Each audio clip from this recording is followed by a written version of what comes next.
a new era in U.S.-Cuban relations. Good afternoon. President Obama announces that after a half-century freeze, relations with Cuba are thawing. I've instructed Secretary Kerry to immediately begin discussions with Cuba to reestablish diplomatic relations that have been severed since January of 1961.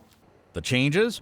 Talks will start on reopening the U.S. Embassy in Havana, and restrictions will be eased on banking, commerce, and travel to the island, until now largely off limits to Americans. And there is also a prisoner swap that includes the U.S. release of 3 Cuban spies in exchange for 1 American intelligence officer held for nearly 20 years.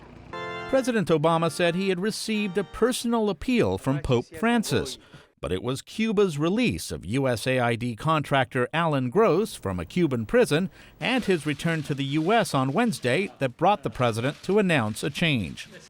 The embargo has stood this long due to pressure from Cuban Americans.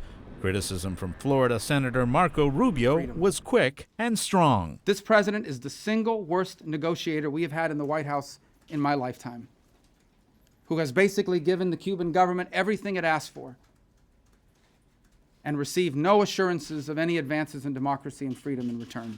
But praise did come from Cuban leader Raul Castro in an address to the Cuban people. The decision by President Obama deserves the respect and recognition of our people. To actually lift the embargo, President Obama needs the approval of a soon-to-be Republican-controlled Congress. Those talks are to begin soon. Luis Ramirez, VOA News at the White House.